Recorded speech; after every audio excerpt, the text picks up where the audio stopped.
Halo semua, perkenalkan kami dari kelompok 4, biaya produksi, saya Abner Filemon. Saya Lutfia Ayu Islami. Saya Anissa Masyarah. Saya Karina Perdanawati. Saya Putri Nabila. Pada kesempatan kali ini, kami akan membahas studi kasus mengenai kebangkrutan PT Sritex. PT Sritex sendiri merupakan perusahaan yang bergerak di bidang tekstil yang didirikan pada tahun 1966 dan dikenal sebagai perusahaan tekstil terbesar yang bergerak dan beroperasi di Indonesia.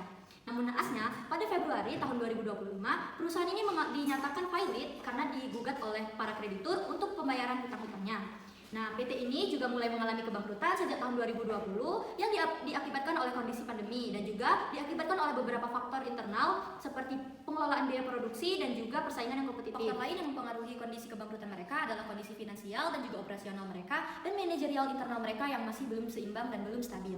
Salah satu faktor utama dalam kebangkrutan PT Sritex yang dapat dikaitkan dengan teori ekonomi mikro ialah beban biaya tetap yang tinggi. Beban biaya tetap mencakup pengeluaran yang tidak berubah meskipun produksi atau tingkat output yang mereka produksi menurun. Contohnya, biaya sewa, biaya gaji karyawan, dan biaya pemeliharaan mesin. PT Sritex merupakan industri dengan produksi atau kapasitas yang besar.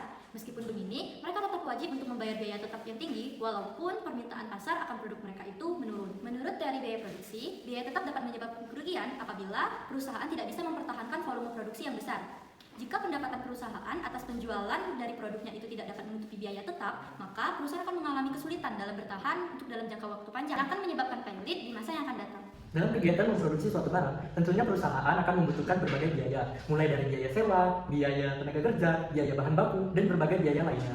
Nah, biaya-biaya yang dikeluarkan perusahaan ini untuk memproduksi produk ataupun jasa disebut sebagai biaya produksi. Jadi biaya produksi adalah biaya yang dikeluarkan oleh perusahaan untuk memproduksi barang atau jasa dalam periode tertentu. Secara garis besar, biaya produksi dibagi menjadi dua, yaitu produksi jangka pendek dan produksi jangka panjang. Biaya produksi jangka pendek yaitu biaya produksi yang faktor produksinya tetap, sedangkan faktor produksi lain bisa berubah sesuai dengan kapasitas output yang diinginkan oleh perusahaan.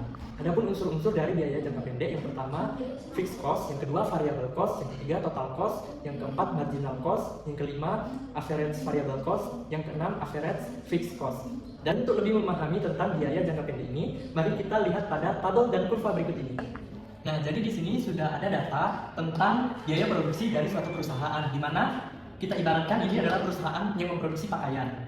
L adalah labor, tingkat tenaga kerja, FC sama dengan fixed cost, yaitu biaya tetap perusahaan, VC sama dengan variable cost atau biaya variable, di mana semakin besar quantity, maka variable cost-nya akan semakin besar juga. Kemudian selanjutnya ada TC atau total cost yang merupakan penjumlahan dari fixed cost ditambah dengan variable cost. Kemudian di sini ada quantity atau seberapa besar tingkat barang yang diproduksi oleh perusahaan pakaian tersebut. Nah, kemudian di sini MC atau marginal cost. Marginal cost merupakan hasil dari delta total cost dibagi dengan delta quantity. Kemudian selanjutnya average fixed cost atau biaya rata-rata tetap, di mana biaya rata-rata tetap ini diperoleh dari delta fixed cost dibagi dengan delta quantity. Kemudian yang terakhir yaitu AVC atau average variable cost, didapat dari delta VC dibagi dengan delta quantity. Nah, dari data pada tabel ini, maka kita bisa membuat kurvanya seperti ini. Nah, kita lihat di sini fixed cost-nya berupa garis horizontal. Karena semakin besar quantity yang dihasilkan, fixed cost-nya akan tetap. Di sini fixed cost-nya 100. Maka walaupun quantity yang dihasilkannya 25 ataupun quantity yang dihasilkannya 5, fixed cost-nya tetap 100. Kemudian total cost-nya kita lihat di sini dari angka 100 sampai ke angka 200 dan akan tetap bertambah jika quantity-nya bertambah. Begitu juga dengan variable cost, dari titik 0 akan terus naik ke atas dan semakin banyak quantity-nya, maka variable cost-nya akan terus bertambah ke atas. Dalam biaya jangka panjang, perusahaan dapat menggunakan seluruh faktor produksi dan input yang akan digunakan untuk menganalisis. Dalam jangka panjang, biaya disebut dengan variabel karena biaya merupakan data yang relevan. Dalam jangka panjang, itu disebut dengan biaya total, biaya variabel, biaya rata-rata, dan biaya marginal. Cara meminimumkan biaya dapat digunakan dengan cara memperluas kapasitas produksinya. Ia juga harus memperluas kapasitas pabriknya guna untuk menganalisis total biayanya. Dalam ekonomi kapasitas pabrik dapat dilihat dari kurva melalui total biaya rata-rata yang disebut dengan AC. Jenis biaya produksi jangka panjang. Yang pertama itu terdapat biaya rata-rata. Biaya rata-rata itu nanti akan dibagi dengan jumlah output. Jadi rumusnya itu LAC sama dengan LTC atau Q. Yang kedua itu biaya total jangka panjang. Jadi rumusnya itu LTC sama dengan LVC.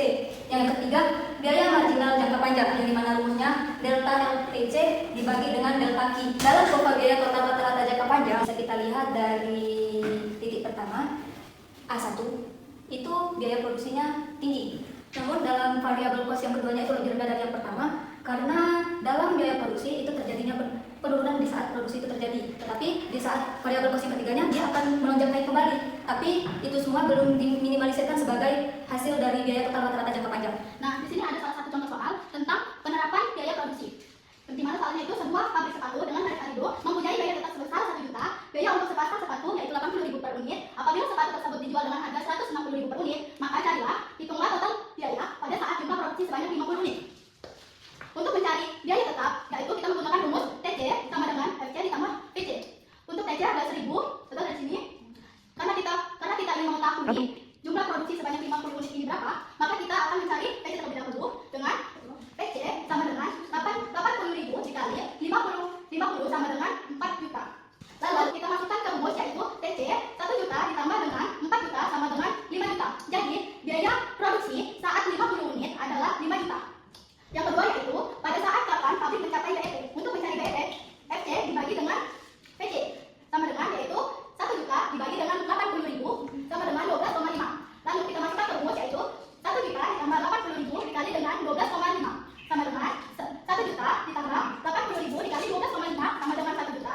1 juta ditambah 1 juta sama dengan 2 juta. TR sama dengan 160.000 dikali dengan 12,5 sama dengan 200. Jadi pabrik akan mencapai BEP jika pabrik memproduksi jumlah sepasang sepatu sebanyak 12,5. Yang ketiga yaitu untuk atau jika apabila perusahaan memproduksi 400 pasang sepatu. Yang ketiga yaitu untuk atau jika apabila perusahaan memproduksi 400 pasang sepatu.